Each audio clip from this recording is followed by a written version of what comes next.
I think there are many recipes how this could work, and every lab may have a different work style.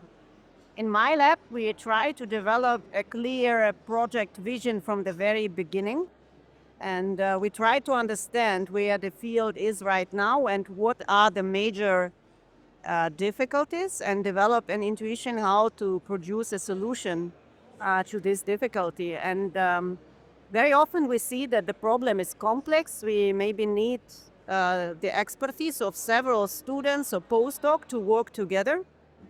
So we try to elaborate um, a work program for this group of people so they can jointly work on this together. And obviously, we try to discuss a lot because in science you need a lot of peer feedback. So the students would discuss this in a peer group and with postdocs, and I would provide maybe strategic advice based on a lot of research experience, how a project could be defined.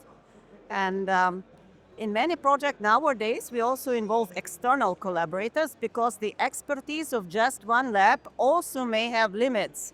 We may need expertise from other fields, and so the work is much distributed. But still, for me, it's very important that every team member has a clear contribution to the project, and there is a high sense of responsibility and commitment. The confabulation problem, known also as hallucination problem, is a big problem, widely studied in the community, and I feel that the quality of these systems has increased a lot. And obviously, there are quite different approaches how you can tackle this.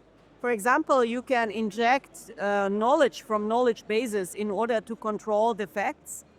But on the other hand, coming from machine learning, you also can use some techniques for measuring uncertainty of every token being generated. So you can aggregate this and generate a metric for a sentence uncertainty, right? So, and then there is another type of approaches coming more from the NLP background, which is my main expertise.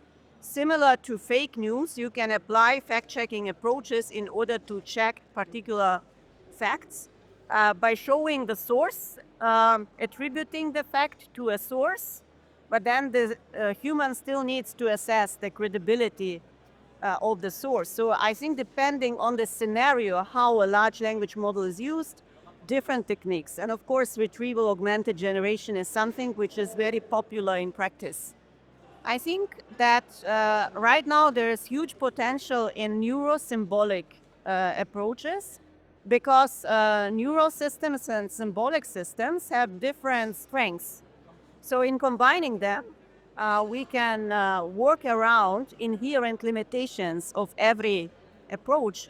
And I think there's huge potential to be explored here. A fantastic question. Actually, a big part of my research agenda is a project where a human cooperates with AI in natural language. I think this is the right paradigm how human and AI collaborate.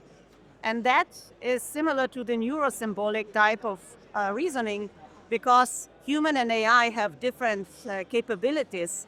And if we can build a system where they can interact constructively, I think the overall result can be improved. However, in current human-computer interaction research, if you use either human or either AI, the result is very often better than if you use a combination. And that shows that we need to think how to develop better approaches. For example, when human and AI work like peers, not only like combining the results, but deliberating the results. So the human is in control of what AI is doing, but AI can also provide good suggestions how the human expert should act. And I think in this area there is huge potential, and OpenAI and Anthropic already started to explore this type of collaborative approaches in their new features, but I think much more can be done in future.